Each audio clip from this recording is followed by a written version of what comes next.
The dawn mist hung low over Azure Vein Ridge as Rin Atrix dragged a basket of spirit herbs across the courtyard, the rope biting into his palms. In a world where nearly everyone was born with 8, 9, or even 10 elemental spiritual roots, Rin's own 10-root talent didn't impress anyone. If anything, it made him just another speck in a sea of mediocrity. 10 elements meant scattered chi, unstable foundations, and years of dull, painful cultivation for most. The ones with 7 roots were already considered above average. 6 roots? Rare. 5. Genius. Anything below that stepped directly into the realm of prodigies the heavens seemed to protect. But Rin belonged to none of those realms. He was simply another weakling with a messy spiritual core and a dead-end destiny. After his parents died in the Beast Tide, both barely in the first stage of chi refining, the Atrix clan treated him like a forgotten stain. As a branch family orphan with no future, they shoved him into the servant quarters without hesitation. For years he cleaned floors, carried buckets, delivered herbs, got kicked by young masters, and lived on scraps. The elders didn't even bother to remember his name. Rin Atrix was nothing. Only he knew he wasn't. Because deep in his soul, he carried a secret he didn't dare speak aloud. He wasn't from this world.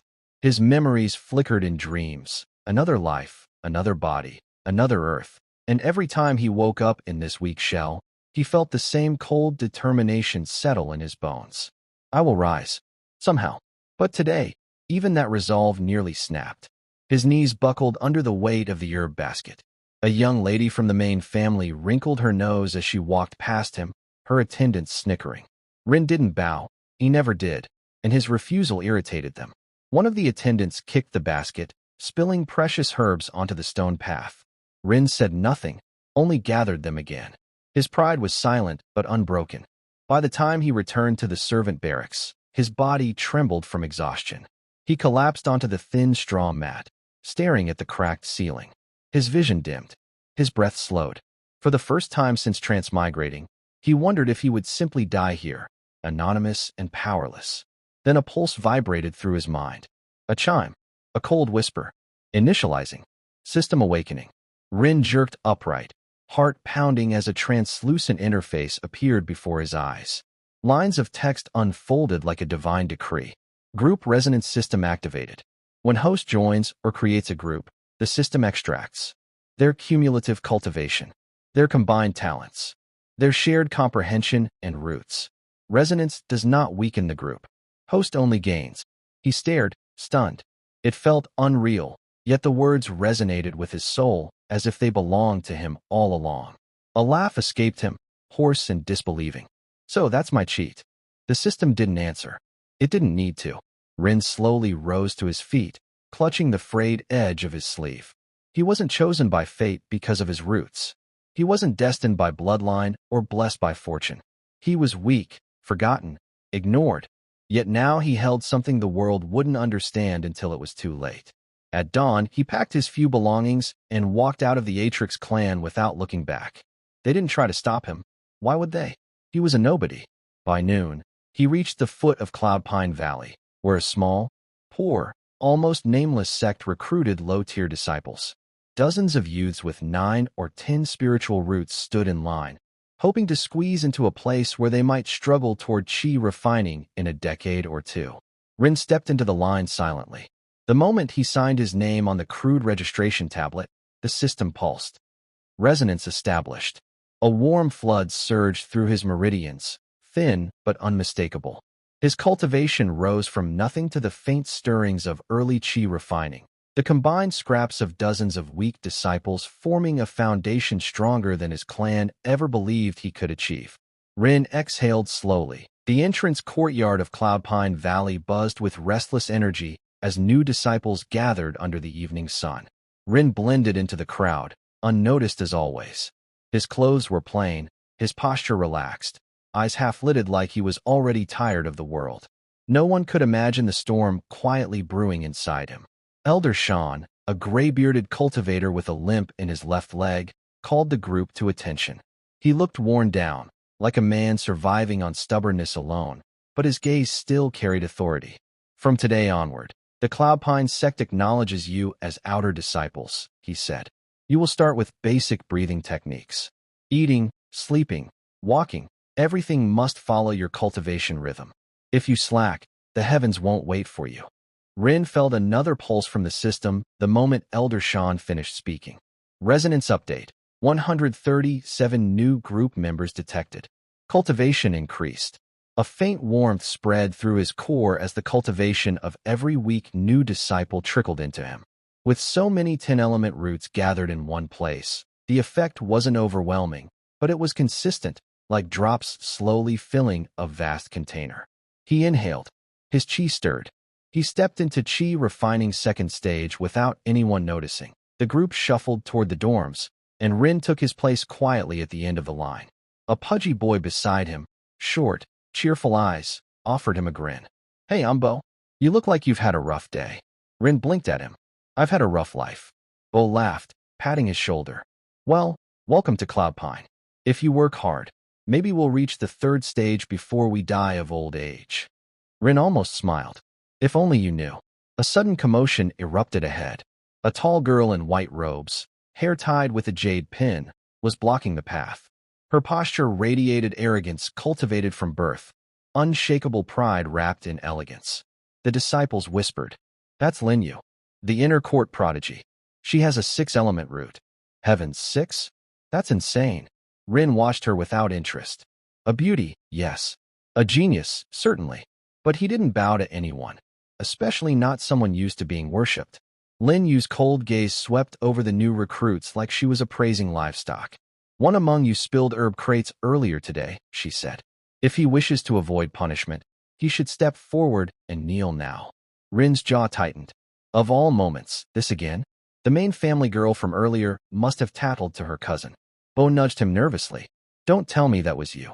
Rin stepped forward without hesitation. Dozens of eyes turned to him. Lin Yu raised an eyebrow, surprised he dared move at all. So you admit it? I admit nothing, Rin said calmly. But if you're looking for someone to kneel, you'll be disappointed. The courtyard froze. A few new disciples gasped. Even Elder Shan paused mid-step. Lin Yu's expression didn't shift, but her aura sharpened. You're brave for someone with such weak chi. What is your name? Rin Atrix. I'll remember it, she said coolly. I won't remember yours, Rin replied. Shock rippled through the crowd like a wave. Someone actually laughed until Elder Shan silenced them with a glare. Lin Yu stepped closer, her presence like frost. Say that again. I don't bow. Not to family, not to nobles, not to you. Is that clear? The silence was absolute. Bo was pale as a ghost. Brother Rin, we haven't even finished registration. Lin Yu leaned forward ever so slightly. I hope you're prepared to suffer. Rin met her gaze without flinching. I've suffered more than you can imagine. She studied him for a moment, longer than she intended, then brushed past him like he was dust on her sleeve. But Rin saw it, the tiny flicker in her eyes. Annoyance, yes. But beneath it, curiosity. By the time the disciples reached their dorms, Rin could feel the whispers spreading like wildfire. That boy's dead. He'll be crippled within a month. How dare he talk back to an inner disciple? He must have a death wish. Rin ignored them, stepping into the dim dorm hall lit by spirit lanterns. His room was small, barely big enough to fit a mat and a wooden chest. But it was his. And more importantly, the moment he crossed the threshold, the system stirred. Group resonance, daily accumulation active, cultivation rising, rising, rising.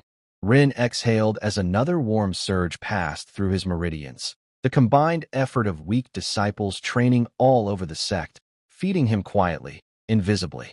He sat cross-legged on his mat. The chi circled. His foundation stabilized. The night deepened.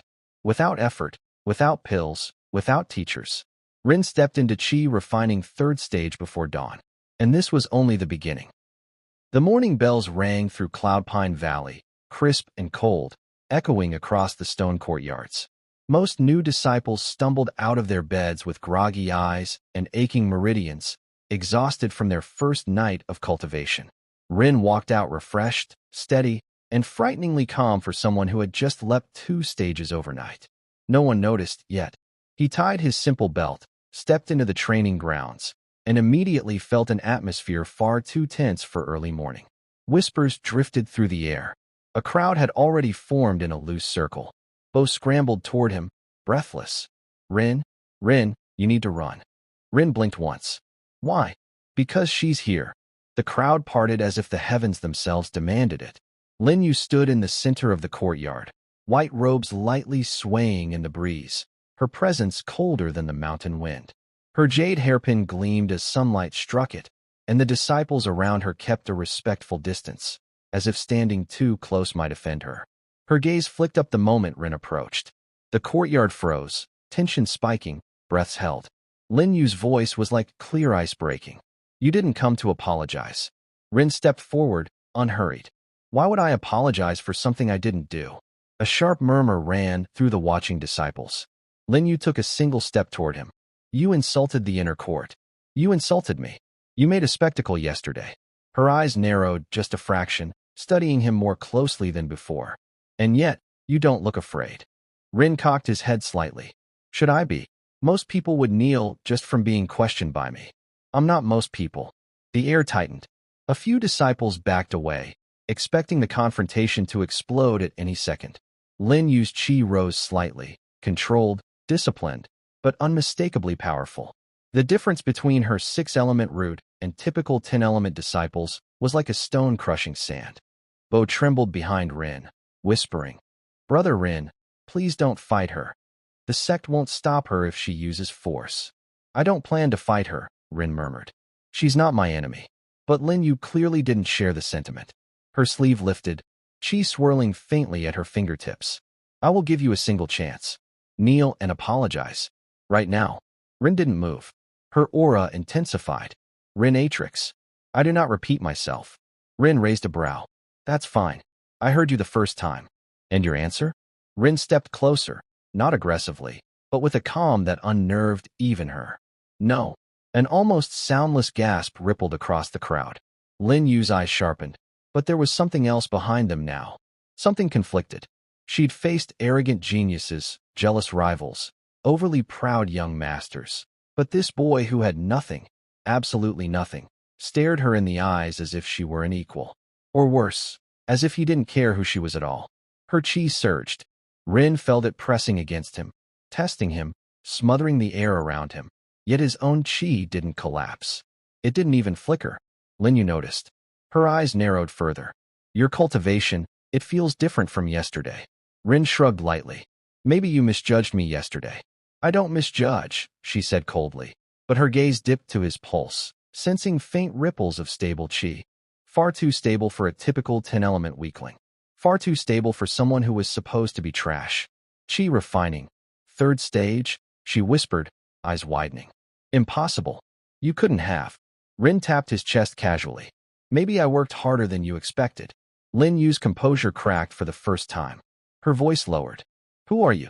Rin smiled just slightly. Didn't you say you'd remember my name? Use that. For a moment, there was no sound at all. Then, Lin Yu's chi abruptly withdrew. Her stance softened ever so slightly. She had come here to humiliate him, force his submission, crush his stubbornness. But Rin had given her no path to victory that didn't make her look petty. And worse yet, she found herself curious again. Lin Yu exhaled slowly. Very well. If you want to be stubborn, be stubborn. But remember this, Cloudpine Valley is not kind to the weak. Rin's gaze was steady. Neither am I. A single heartbeat passed. Then she turned away, her robes flaring elegantly as she left the courtyard. The onlookers parted silently, no one daring to block her path. But the damage was done. Every disciple was now staring at Rin as if he had grown horns. Bo whispered shakily, Brother Rin, you're insane. Rin stretched his arms lazily. Insane? No, I just don't bow. But as the crowd dispersed, Rin felt the system hum again. Light, subtle, but unmistakable. Resonance triggered, confrontation recognized. Mental fortitude, plus 5%. Chi stability increased. Hidden perception unlocked, low level. Rin blinked. The system reacts to my choices too, not just groups. Before he could explore it further, a voice called from behind him. Rin Atrix. He turned. A thin, sharp-eyed youth stepped forward, someone Rin hadn't spoken to yet. His chi felt unusually heavy for a new disciple. My name is Jianmu, the boy said. I think you and I should talk." And just like that, Rin's real rise began. Rin followed Jianmu to the edge of the training grounds, away from curious eyes and whispering disciples. The morning mist clung to the stone pavements, softening their footsteps, and the scent of pine drifted down from the mountain peaks. Jianmu stopped beneath an old spirit tree whose needles glimmered faintly with residual qi. He turned, arms crossed, studying Rin with an intensity that wasn't hostile, but wasn't friendly either. "You're hiding something," Jianmu said. Rin didn't deny it. "Everyone hides something. But your cultivation, it changed overnight." Jianmu's voice dropped. "I sensed second stage last evening. Now it's third. You think others won't notice? Someone like Lin you already suspects. If an inner disciple starts digging into your secrets, you won't last a week." Rin met the boy's sharp gaze. "You speak as if you know what it's like to hide cultivation." Jianmu hesitated. And in that hesitation, Rin sensed something, a deeper weight in his qi, something compressed, restrained, intentionally dulled. Rin's eyes narrowed. "You're hiding your own cultivation." Jianmu stiffened, but didn't deny it. Instead, he exhaled slowly. "Come with me." The boy led him deeper into Cloud Pine Valley, past outer disciple housing, past the practice fields, into a quiet corner where moss grew thick and the sounds of the sect faded into the distance. Here, an old shed leaned against a rock wall, abandoned, forgotten. Jianmu pushed open the door. Inside lay boxes full of dust-coated manuals, scrolls too old to be used, and scraps of techniques that the sect deemed useless or incomplete. Yet Rin felt a strange pull, like a whisper brushing against the edges of his perception, his new perception. He sifted through the pile until his hand fell on a thin, cracked manual wrapped in faded silk. The moment his fingers touched it, qi rippled faintly from the pages. Jianmu's eyes widened in surprise. "You sensed it?" Rin didn't answer. He opened the manual. For characters were etched faintly inside. Hidden vein mist art.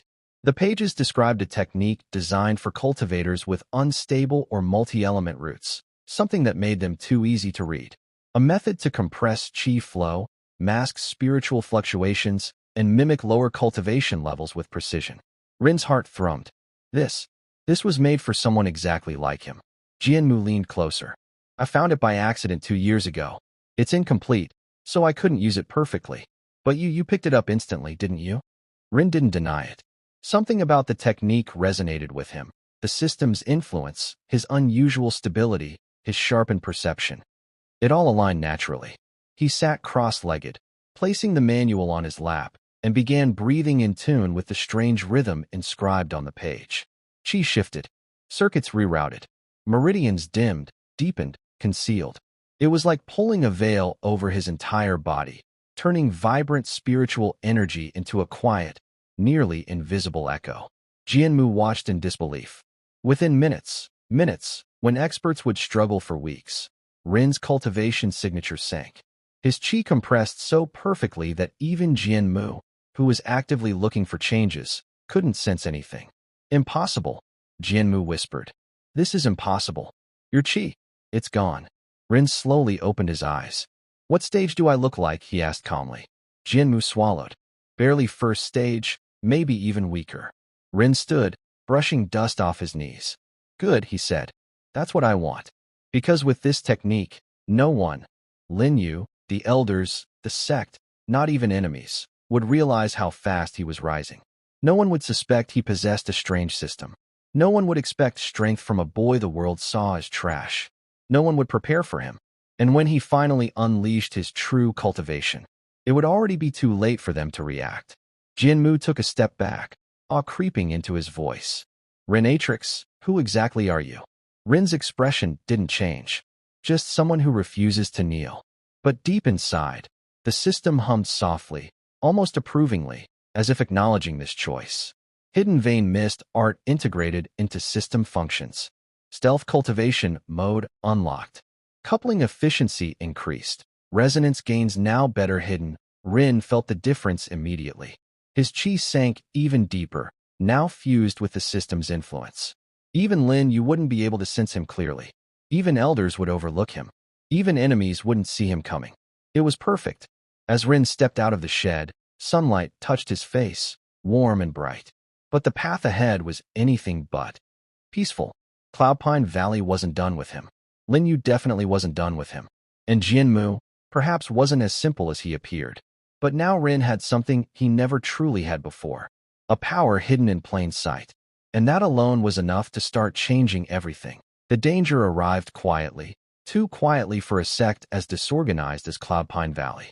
That night, while most outer disciples slept in cramped wooden rooms, Rin sat cross-legged on his mat, cycling chi with hidden vein mist art suppressing every thread of his cultivation. His breathing was steady, his presence faint as dust. The system collected resonance from the other disciples, feeding him slow but constant growth. Then, a vibration in the ground. Soft, barely noticeable, almost like a heartbeat beneath the earth. Rin's eyes snapped open. That wasn't natural. He slowly rose to his feet. As he reached the door, the spirit lantern in the hallway flickered once, twice, then went dark. A faint metallic scent drifted through the air. Blood. Rin didn't hesitate. He opened the door silently and stepped outside. The moonlight illuminated the dusty courtyard, but everything else was wrong. Too quiet, too still, too cold. A thin whisper of chi swept past him, so light that any typical Tenroot disciple would have missed it entirely. Rin followed it. He turned the corner toward the well at the center of the outer disciple grounds and froze. A body lay slumped beside it. A boy he recognized. A new disciple. Eyes wide open. No wounds. No blood. No struggle. Just empty.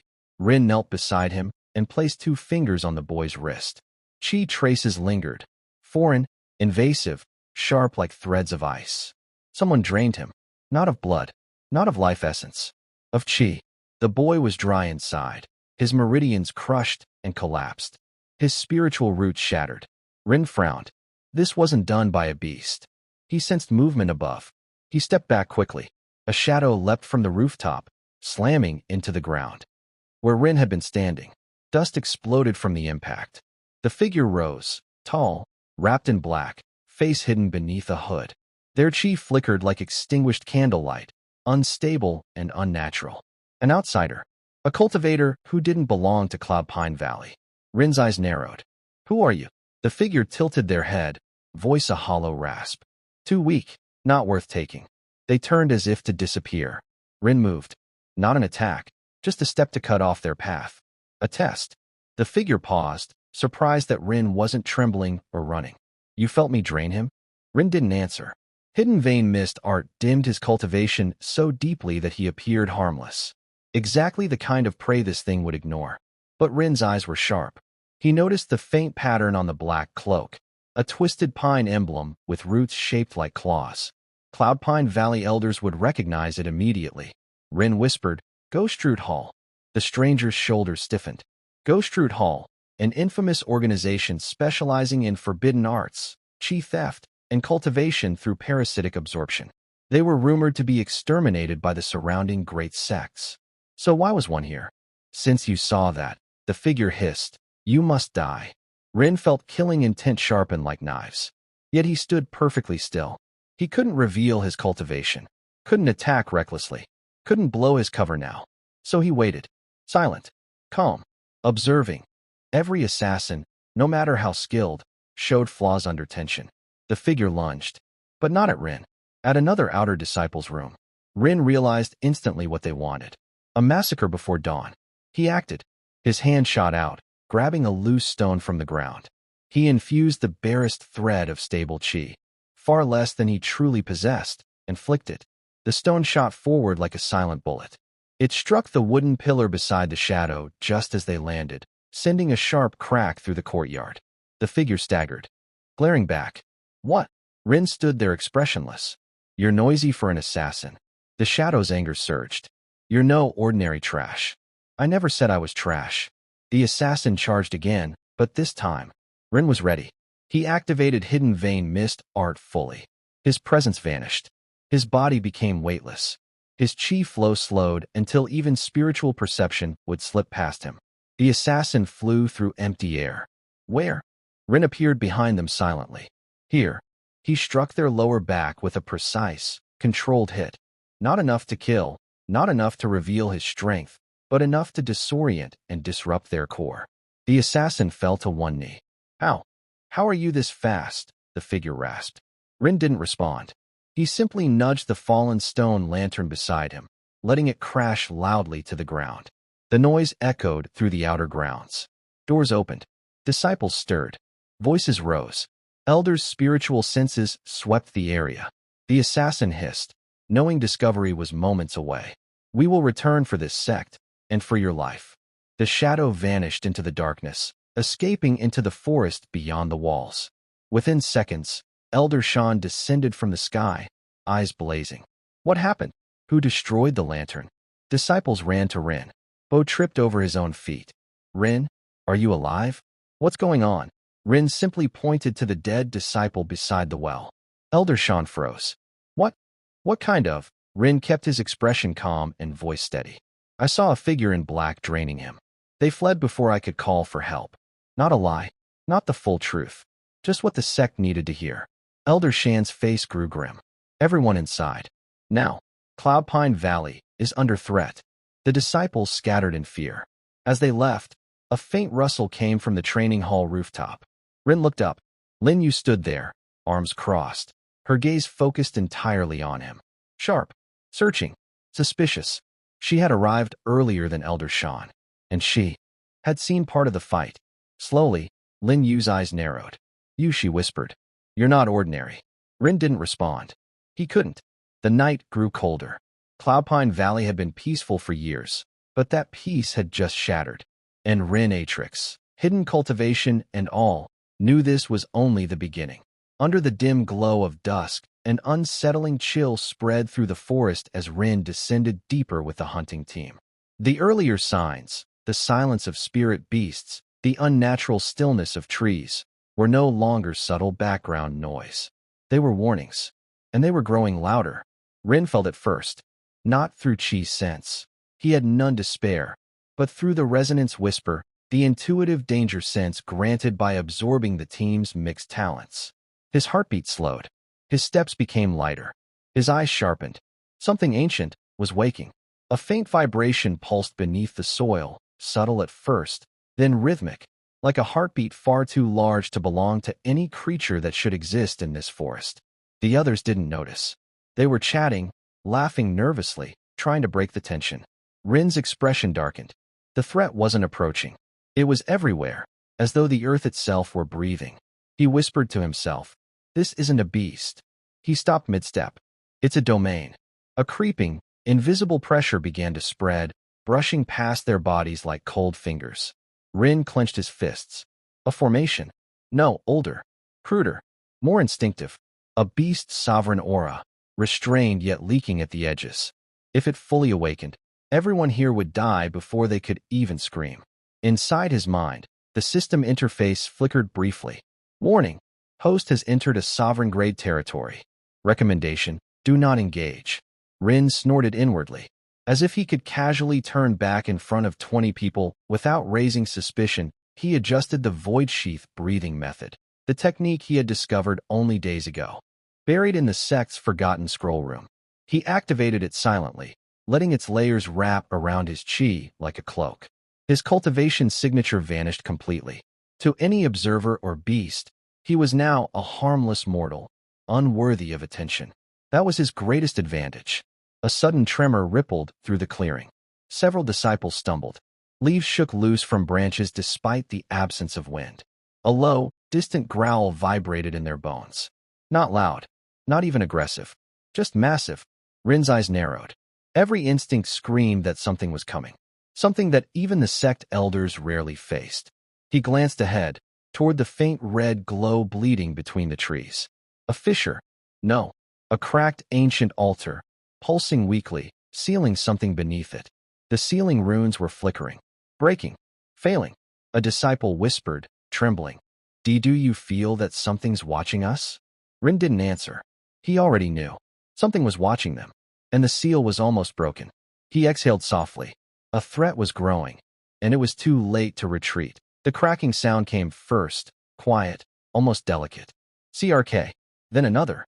CRK. The disciples froze. Even their breaths seemed to halt. Ahead, The ancient altar's runes flickered like dying fireflies. Each faint flash dimmed faster than the last, and with every dimming, the oppressive pressure in the air thickened. Rin stepped forward just enough to see clearly, but stayed a half step behind everyone else. A harmless position. A forgettable position. Exactly where he needed to be. The red glow beneath the altar brightened, pulsing now like a heartbeat. Thud, thud, thud. The forest shook with each pulse. The hunting team leader, senior brother Roken, raised his spear. His voice shook even as he tried to steady it. Everyone, weapons out. Defensive formation. Weapons unsheathed. Boots shuffled back. Hands trembled visibly. But Rin did nothing. The void sheath breathing method wrapped around him. Like a shadow. No chi. No presence. No hostility. He was invisible in the eyes of heaven and beast alike. A crack slashed across the altar's surface, bright as lightning. Boom. The shockwave hurled several disciples backward. A few spit blood, rolling across the dirt. Even Roken staggered. But Rin stood firmly. Not because he was strong, but because the system had silently added stability from the group, redistributing their balance and reflexes into him. The second crack came instantly. Crock. The altar split open. A gust of air so cold it burned swept across the clearing. Frost crackled over leaves. Breath crystallized in front of mouths. The forest dimmed to a shadowy blue. Something massive stirred below the altar. A voice, deep, ancient, like boulders grinding, rumbled from beneath. After 700 years, the seal weakens at last. The disciples fell into chaos. 700 years. There's something conscious down there. Run. We need to run. They scattered. That was the worst mistake they could have made. The pulsing red glow surged upward. A colossal, spectral claw formed from swirling ancient chi ripped through the crack, bigger than a house, translucent yet heavy enough to distort the air. Roken screamed, "Defend yours." He didn't finish. The claw slammed down. Boom! A crater formed where half the team stood. The earth caved. Trees snapped like twigs. Bodies flung like dolls. Dust and debris filled the air. But through the chaos, the claw moved past Rin as if he didn't exist. The concealment technique held. The beast didn't perceive him at all. Then the voice spoke again, directly above the fissure. "Let me taste the fear of mortals once more." And the shape beneath the altar began to rise. Through the dust, Rin saw two enormous crimson eyes open in the darkness, staring hungrily at the terrified survivors. But they didn't look his way. A realization flickered in Rin's mind. He had one chance. The others would die, every single one. Unless he made a move. His heart thumped. He didn't have the power to fight a sovereignty entity. But he did have the system. And right now, the remaining survivors were radiating pure fear, pure desperation, and pure survival instinct. Resonance energy surged toward him in strands of invisible light. Emergency resonance triggered. Harvesting collective survival will. Processing group cultivation. Host parameters increasing rapidly. Rin felt a rush like fire under his skin. Power. Clarity. Speed. Everything rising at once. From the corner of his vision, he saw the beast's head emerge. Horns scraping the altar stone. Breath steaming like winter storms. The danger had grown. And so had he. Rin exhaled, eyes sharpening. "Looks like I can't hide anymore." The ground trembled violently as the colossal beast pushed its massive, horned head through the cracked altar. Crimson eyes burned like molten cores, sweeping the forest with the hungry coldness of a predator tasting freedom after centuries. Rin felt the surge of resonance washing through him. Raw, unstable, overwhelming. It wasn't like the steady increases he had felt before. This was different. Wild, volatile, explosive. His fingers tingled. His lungs vibrated with each breath. His blood flowed like liquid fire. And then, warning, host cultivation rising too rapidly. Warning, spiritual channel strained. Warning, resonance matrix unstable. Rin gritted his teeth as he pressed a hand to his chest. His veins glowed faintly. His spiritual roots, normally worthless, shook like a dam trying to hold back a flood. The system's voice suddenly dropped into a deeper, calmer tone. Critical threshold detected. Life preservation protocol activated. A sharp chime echoed through his consciousness. System evolution initiating. Rin's eyes widened. He had only heard the system operate in simple terms: gaining cultivation, resonance boosts, talent absorption. But evolution, that meant a qualitative leap. The air around him thickened as shimmering glyphs emerged, tiny symbols dancing like digital constellations only he could see. The resonance threads from the survivors twisted in midair, spiraling into a vortex above him. It wasn't just absorbing anymore, it was reshaping. The system began to speak in rapid succession, analyzing host physiology, adapting resonance intake channels, expanding group bandwidth, enhancing concealment protocols, developing new module, sovereign override. Rin's breath caught. Sovereign override. What did that even mean? Before he could ask, a blinding pulse of energy shot through his mind. System evolution complete. The new interface unfolded like a vast, luminous library. Everything felt sharper, cleaner, stronger. New system functions unlocked. 1. Resonance core creation. Rin now possessed an internal resonance core that allowed him to store absorbed cultivation and talent instead of fusing it instantly, giving him control over his breakthroughs. He could hide even power leaps. 2. Group Phantom Link. He could now create temporary spiritual copies of any group member's abilities, without them losing anything. Their sword mastery? He could mimic it. Their fire affinity? He could wield it temporarily, without ever exposing his own cultivation. 3. Sovereign Override, incomplete. A mysterious, half-locked module. The description flickered. Allows temporary interference with sovereign-tier auras and domains. Unlock conditions. Survive direct sovereign intent. Rin felt his heartbeat skip. Survive. Sovereign intent. That was exactly what was smothering the forest now. The beast's massive form finally tore free from the cracked altar, shaking off chunks of stone. Its horns curled like obsidian scythes. Mist like cold flowed from its jaws as it inhaled deeply. Mortals. Its voice echoed through the trees. Your fear tastes divine. The surviving disciples fell to their knees, trembling uncontrollably. But Rin didn't feel the crushing aura anymore.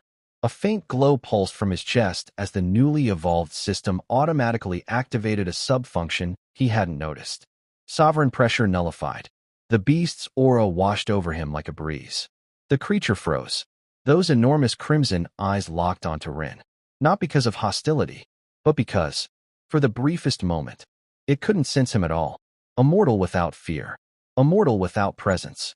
A mortal who stood entirely outside its domain. The beast's eyes narrowed. You are not ordinary. Rin exhaled slowly. Unfortunately for you, he murmured, fists clenching as power surged into his limbs. Neither is my system. The beast's crimson eyes narrowed into razor-thin slits as it leaned forward, its massive horned head lowering until the air around Rin crackled with killing intent. Rin had no plan to fight it. He wasn't suicidal. Escape was the only path, but escaping a sovereign-tier beast was normally a fantasy, the kind told by drunk old cultivators who exaggerated their past glory. Yet Rin's system had just evolved, and in that brief moment of confusion, when the beast couldn't sense him, he saw a path. A thin, dangerous, barely possible path. The creature's voice rumbled like collapsing mountains. You stand in my domain, yet feel no fear. Curious. Its oppressive aura suddenly intensified, crushing the forest like an invisible fist. Trees bent. Rocks cracked. The surviving disciples collapsed unconscious. But Rin didn't move. He couldn't afford to. If he reacted, the beast would truly notice him. Instead, he slowly, silently activated the new module, Group Phantom Link. The system instantly duplicated the agility, footwork, and survival instincts of every unconscious or fleeing disciple, stacking them together in Rin's body. His muscles tightened. His senses sharpened. His world expanded in clarity. A whisper appeared in his mind. Optimal escape route calculated.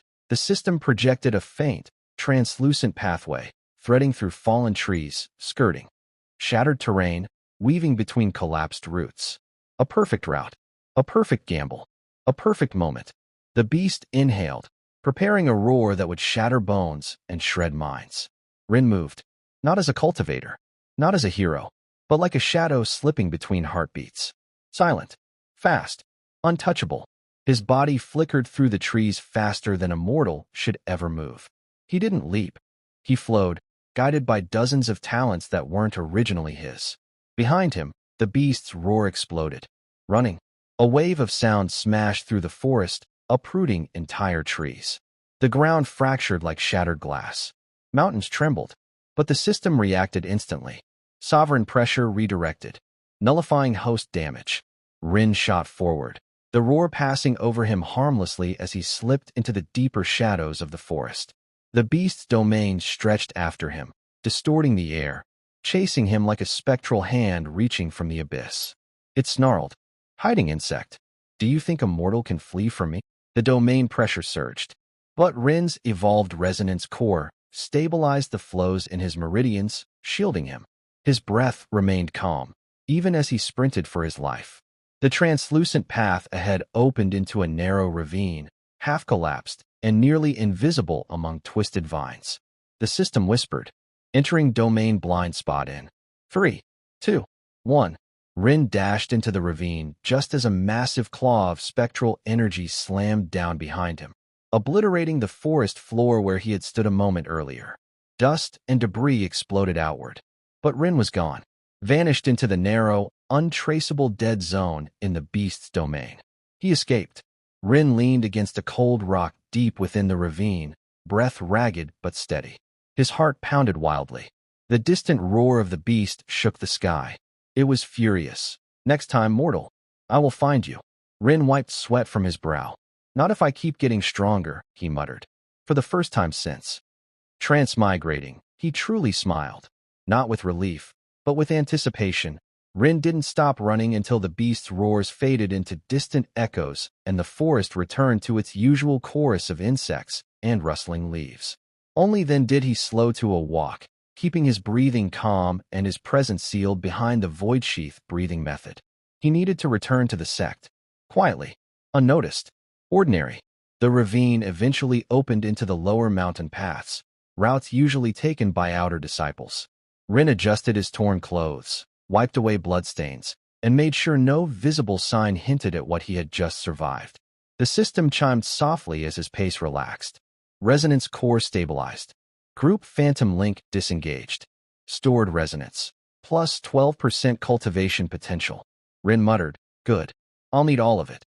He soon reached the familiar stone steps leading toward Verdant Sky Sect, a modest, struggling sect with thinning numbers and scarce resources. No grand walls, no majestic gates, just a pair of cracked pillars with faded inscriptions. Yet walking through those pillars felt like stepping into a different world after the chaos he had survived. Lanterns glimmered softly. Disciples exchanged greetings. Most had no idea the forest beyond had just birthed a calamity. As Rin approached, the gatekeeper disciple frowned. "You're Rin, right? Weren't you with senior brother Roken's hunting team?" Rin lowered his gaze, voice neutral. "We were ambushed. A beast tide. I ran." The gatekeeper stiffened. News of beast tides always caused panic. "Where are the others?" Rin let silence answer for him. The man swallowed hard. "I understand. You may report to the Hall of Records later. For now, rest." Rin nodded and walked past. Quiet, small, just another barely noticed outer disciple. Exactly how he wanted it. Inside the sect, chaos was beginning to stir. Injured disciples had already been found returning, some crawling, some carried. Their story spread like wildfire. "A sealed monster in the forest has awakened. We were wiped out in seconds. Something ancient, something sovereign tier." Elders rushed between rooms. Messengers ran throughout the sect. Alarm bells rang once, then twice, signaling a confirmed life-threatening disturbance. But no one questioned Rin. He slipped through the outer courtyard, down the stone walkway, and into the quiet servant barracks where he had lived for years. His old room greeted him exactly as he left it. A thin straw mattress, a cracked basin, a single wooden window that didn't close properly. Rin sat down and exhaled deeply. Alive, safe, and stronger than anyone could imagine. The system spoke again, its evolved voice calm and resonant. "Host has returned to stable environment. Sovereign override unlocking progress. 34%, 41%. New passive acquired. Fear nullification." Rin blinked. Fear nullification. So that's why he'd stayed calm facing the beast. A soft knock suddenly echoed at his door. He tensed. "Rin." A voice whispered harshly. It's me, Lien. They're calling all survivors to the main hall. The elders want statements. Rin stood. Time to act like a frightened disciple who barely escaped. Not a cultivator who slipped through a sovereign's domain. He opened the door, letting his face show uncertainty and fear. What do I say? Lien grabbed his sleeve, eyes wide and frightened. Just tell them you ran. Everyone's saying the same thing. Perfect. Rin nodded shakily, convincingly. Okay. As they walked toward the main hall, Rin noticed elders gathering, disciples whispering, and tension thickening across the sect. A disaster was unfolding. A disaster caused by something that had noticed Renatrix. And the sect had no idea what was coming. The main hall of Verdant Sky sect was filled with a suffocating tension. Dozens of disciples seated on the floor, shivering, whispering.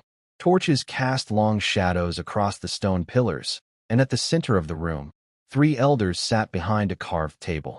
Elder Imo, Elder Jia, and presiding over them, Elder Karu, the calm-faced, sharp-eyed strategist of the sect. Rin walked in with Lien, head lowered, posture tense. Perfectly fragile. Perfectly harmless. Exactly what he needed to be. Elder Karu's voice carried through the hall. Bring forward the next survivor. A few trembling disciples stepped up, recounting what they'd seen. Half-formed details, stuttered explanations, overwhelming fear. Their stories were chaotic but consistent. An ancient altar broke. Something huge, red eyes. We didn't even see its body. Roken Sr. was gone instantly. We just ran. Then Elder Imo lifted his gaze. Renatrix. Step forward. Rin inhaled softly and walked out. All eyes turned toward him. Elder Karu studied him with a gaze so sharp it felt like it could pierce through flesh and bone. This elder rarely spoke, but when he did, nothing escaped him. Rin, Elder Karu said, you were affiliated with Roken's hunting team, yes? Rin nodded immediately, nervous, stiff, exactly like someone in shock. Yes, Elder. Elder Jia leaned forward. Where were you when the altar cracked? Rin clenched his fists, trembling on purpose. At the edge of the clearing, he said softly. We were checking for night nests. Then the altar started glowing. Cracking. The pressure, it felt like my mind was tearing apart. Good. A convincing detail. Several disciples nodded, likely feeling something similar. Elder Imo asked sharply, and what did you see emerge? Rin bowed his head, letting his voice shake. I didn't see clearly, Elder. Just a huge claw, and red light, and the sound. He cut himself off, as if reliving trauma. Elder Jia softened slightly. Continue. I'm sorry. Rin whispered. I ran. A murmur rippled through the hall. Many disciples had said the same. Running wasn't frowned upon when facing a sovereign-tier threat. But Elder Karu watched him more closely. Did the creature notice you? Elder Karu asked. A dangerous question. This was the moment Rin made himself as small as possible. I don't think so, Elder, Rin said quickly. I was at the edge, and the moment the pressure dropped for a heartbeat, I sprinted. Elder Karu's gaze sharpened. Why did the pressure drop? Rin's heart skipped a beat.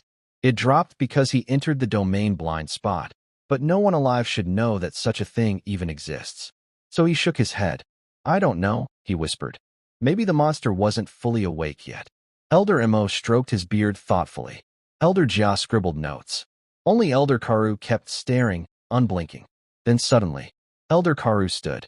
His presence was terrifying, not a monstrous aura, but a razor-sharp perception cultivated from decades of strategic observation. He stepped down from the platform, walked right up to Rin, stopped only a meter away. Rin kept his breath steady, face pale, shoulders tense, invisible, forgettable. But Elder Karu's eyes narrowed, almost like he sensed something out of place. He spoke quietly. Your heartbeat is steady. Rin stiffened internally, though he let his body twitch nervously. Elder Karu continued. All these disciples tremble. Some can barely stand. Their heartbeats race like drums. He stepped closer. But your eyes are calm. Your breathing measured. Your fear feels practiced. Rin bowed instantly to hide his expression. I'm sorry, Elder Karu. I'm used to fear.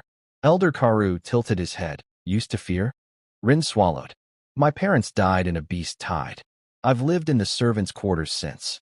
I've learned to stay quiet and calm when things go wrong. Elder Karu didn't answer. He stared at Rin for a long, silent moment. Then, he stepped back. Very well, he said finally. Next survivor. Rin let out an inward breath as he walked back to the group. He had passed. Barely. But as he reached his seat, the system whispered. Detection warning. Hyperception individual has scrutinized host. Recommendation. Maintain distance from Elder Karu. Sovereign override progress. 41%, 47%. Rin sat down calmly, but one thought echoed in his mind. This sect will not stay safe for long. The interrogation ended, but Elder Karu's gaze never left Rin. Not during the testimonies, not when other disciples broke down crying, not even when high-ranking elders began discussing defensive measures. He watched Rin like a hunter studying an animal that shouldn't exist. After the hall dispersed, Rin walked toward the outer courtyard with Lien, both relieved to escape the oppressive atmosphere. But halfway down the stone path, Rin Atrix. Elder Karu's voice cut through the air. Rin froze. Lien stiffened beside him, eyes wide. Elder Karu rarely called anyone by name, not even inner disciples. When he did, it meant he had noticed something important. Rin turned slowly, masking his wariness with submissive politeness. Yes, Elder. Elder Karu approached with long, measured steps. His robes barely rustled, his expression unreadable. Even his chi was restrained to the point of being invisible, like a blade hidden in velvet. Walk with me. Not a request, a command. Rin followed, maintaining the facade of a frightened, humble outer disciple. They walked in silence through bamboo-lined pathways until they reached a quieter courtyard where wind chimes tinkled softly. Elder Karu stopped near a lantern-lit pavilion. Sit. Rin obeyed. Elder Karu sat across from him, folding his hands. His eyes were not sharp now, they were dissecting, calculating, as if each blink scraped another layer off Rin's disguise. Finally, Elder Karu spoke. You are calm. Rin lowered his gaze. After so many shocks. I'm numb, Elder. No. Karu's voice was cold, but steady. That is, the calm of discipline, not shock. Rin's heartbeat remained steady, thanks to fear nullification, but his spine tingled. He bowed again. I truly don't understand, Elder. Karu cut him off. I have seen countless disciples lie. Some tremble. Some avoid eye contact. Some overact. He leaned forward slightly. But you perfectly imitate fear. Yet your eyes remain too clear. Rin forced a confused expression. Clear. Elder Karu's gaze sharpened. You ran from a sovereign tier awakening. That type of fear buries itself in the soul. Normal disciples cannot speak, walk, or breathe properly after encountering it.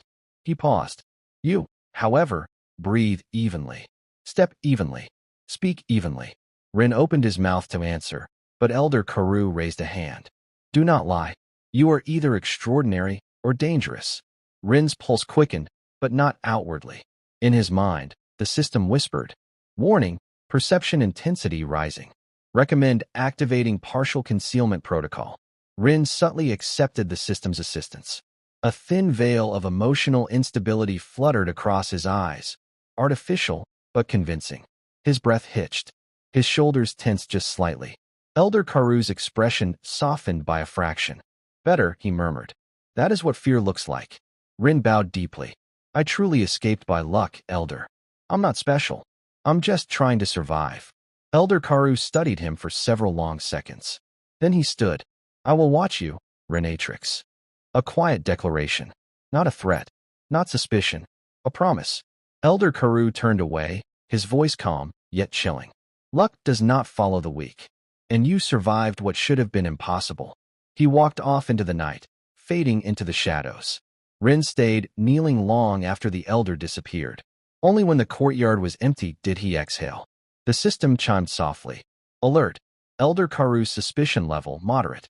Elder Karu tagged as high-priority observer. Sovereign override progress. 47%, 52%. Rin slowly stood. His expression unreadable. Elder Karu was dangerous. Not because of strength, but because of perception. If anyone in the sect would uncover Rin's secret, it would be him. Rin murmured under his breath. I'll have to grow faster, much faster. Because the storm brewing outside wasn't his only threat. A sharp mind inside the sect was now watching him closely. When the disciples dispersed and the hall emptied, Elder Karoo remained seated on the high platform, fingertips tapping lightly against the armrest. His cloudy eyes, famous for missing nothing, were fixed on the exit where Ash had just walked out. That boy, his cultivation rose too steadily, too cleanly. No bottlenecks, no turbulence. As if guided, he stood, robes fluttering with a faint wind as he turned toward the rear of the hall. The moment he entered the private records chamber, the torches sprang to life, illuminating carved shelves filled with jade slips documenting every disciple's history. Branch family descendant, lowest root. No background cultivation manuals. Elder Karoo murmured while reading Ash's file. By all logic, he should be begging for scraps, not stabilizing breakthroughs overnight. His gaze grew colder, and his movements in the secret realm suspicious. He left the group and returned alone, unharmed. He slid another jade slip into place and moved to the center of the sealed room. With a flick of his sleeve, he summoned a shimmering mirror, the sect's truth-seeing artifact. A tool used rarely, and only when the sect needed to uncover hidden danger. Show me the boy. The mirror rippled. A hazy image appeared, Ash walking calmly toward the outer courtyard. His aura was utterly ordinary. Too ordinary, Elder Karoo thought. He narrowed his eyes. This is suppression. Concealment. No beginner learns this alone. He changed the sequence of hand seals. Reveal fluctuations in chi flow. The mirror responded. This time, Elder Karoo's expression darkened. Ash's chi didn't flow like someone with a 10 element root. It flowed too smoothly, like someone whose meridians had been refined by a powerful treasure or an external force. That's not natural. His fingers clenched behind his back. He turned sharply and walked out of the chamber only to stop midway, sensing a faint, almost imperceptible trace in the air. Something came back with him from the secret realm, or something is hiding on him. The elder's robe fluttered as he disappeared from the chamber, his voice a low murmur. I will peel back the veil you're hiding behind, Ash, whether you are a genius or a danger. Meanwhile, Ash felt a prickle down his spine. He paused on the path, glancing behind him. Nothing. But the system flickered a warning. Alert. Host is being observed by a high-level entity. Recommend. Maintain concealment technique. Do not reveal fluctuations. Ash exhaled slowly. So one of them noticed. His expression didn't change, but inside, his mind raced. Elder Karoo, huh? This won't be simple. But a small smirk tugged at the corner of his lips. Good. Let them look. They'll find nothing. He continued walking toward the outer courtyard, unaware that Elder Karoo was now preparing to shadow him in secret. Elder Karoo moved like a shadow through the outer courtyard, careful to avoid lanterns and patrols. His steps were silent, precise, his perception tuned to the faintest traces of spiritual energy. He followed Rin Atrix from a distance, keeping to rooftops and narrow alleys, watching as the seemingly fragile outer disciple walked calmly through the sect. Every movement, every breath, every subtle shift in posture, he cataloged them. Rin, as always, appeared ordinary. Pale, trembling hands, cautious steps, careful glances, just another scared outer disciple returning from a deadly haunt. Elder Karoo's eyes narrowed. There should be traces. Some tremor in the chi, a leak, a misstep, anything. He slowed, observing Rin stopping briefly near the training fields. Rin crouched, pretending to inspect a crack in the stone. His aura? Perfectly stable. Even the faintest shadow of chi flow was suppressed. Impossible. Karoo mentally adjusted his perception. He scanned for hidden cultivation signatures, any trace of foreign resonance, chi flow irregularities, residual system energy, a long shot, but not impossible. Rin did nothing suspicious. Not a twitch, not a fluctuation, not a single hint that he wasn't exactly what he appeared to be. Karoo's lips pressed into a thin line. He's hiding something, of course. But how? He followed Rin to the servant quarters and watched him enter his tiny room. Rin's movements were slow, careful, as if every action had been rehearsed. Karoo crouched behind a nearby tree, waiting. Hours passed. No unusual chi surges. No energy signatures. Not a trace. Finally, Elder Karoo exhaled quietly, pulling his robe closer around him. Either this boy is a foolhardy genius, or something far more dangerous is hidden beneath this calm.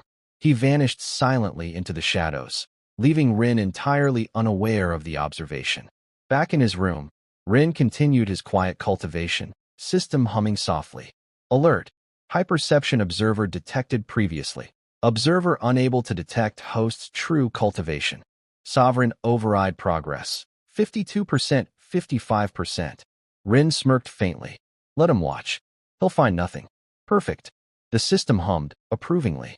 He had survived a sovereign awakening, hidden his true strength from a powerful elder, and even now, no one suspected what he truly had. Outside, the night deepened. Somewhere, Elder Karoo disappeared into the shadows, frustrated but silently intrigued. Rin knew this was only the beginning. The following days passed quietly at Verdant Sky Sect. To everyone else, Rin Atrix remained the same. Timid outer disciple from a forgotten branch family, weak and unremarkable. No one suspected the storm of power quietly gathering within him. Not Elder Karoo, not the elders, not a single disciple. But Rin was not idle. Hidden behind the veil of hidden vein mist art, he moved silently, observing. He studied the strongest outer disciples, noting who had the sharpest instincts, who had complementary cultivation elements, who demonstrated unusual resilience or speed, who was overlooked by others yet quietly talented. All of them were still considered weak in the sect's hierarchy. But Rin saw potential. He tested each one subtly. A sparring session here, a practice drill there. Always careful, always controlling the situation, never revealing his own true cultivation. Slowly, almost imperceptibly, a group began to form, not officially, but naturally. Lien, the quick-thinking girl from the servant quarters, with a surprising fire affinity despite weak roots. Bo, a stubborn outer disciple with a crude but adaptable sword technique. Fun, a soft-spoken boy who excelled in formation patterns and chi control, overlooked by everyone. Individually, they were nothing. But Rin's system allowed him to absorb their cultivation and talents, increasing his own strength silently. Not one trace leaked. Not one aura slipped. Even Elder Karoo would never detect the system. Its existence was utterly invisible. Rin never officially joined them in public. No leader title. No calls for loyalty. In the eyes of the sect, they were just random outer disciples practicing together. Nothing remarkable. But behind the scenes, Rin's strategy was flawless. During training sessions, he let their attacks brush past him lightly, never defending fully, never revealing his speed. He subtly adjusted formations, letting them succeed just enough to gain confidence. In return, the system quietly absorbed their growth, enhancing Rin's cultivation exponentially. A week passed. The system reported resonance absorption, plus 37% cultivation potential accumulated. Elemental integration, fire plus sword plus chi control enhanced. Hidden vein mist art, fully optimized with group synergy. Rin smiled faintly. By the time anyone notices, it will be far too late. He moved even more carefully now. No solo breakthroughs in visible areas. No sudden displays of power. Never sparring where elders could watch. Even in front of Elder Karoo, he was weak, nervous, forgettable. But at night, alone in a hidden corner of the training grounds, Rin's system surged. The combined talents of his group flowed through him. The 10-element spiritual roots that were supposedly useless began to hum in perfect harmony. His body, normally fragile and unremarkable, now carried the potential of an entire cultivation team. And yet, no one could see it. Not even the most perceptive elder. The system whispered softly in his mind. Current potential, beyond ordinary disciples. Potential for peak chi refining stage in months, not years. Next evolution condition. Survive high-tier attack while absorbing group resonance. Rin leaned back against the stone wall of the secluded courtyard, eyes closed. No one will ever know. Even Elder Karoo, watching from afar, would continue seeing him as weak, fearful, and unremarkable. For the first time, Rin allowed himself a small smirk. Let the world underestimate me. Let them all watch the weak branch family disciple, the servant quarter boy, the trash outer disciple. By the time they notice, it will already be too late.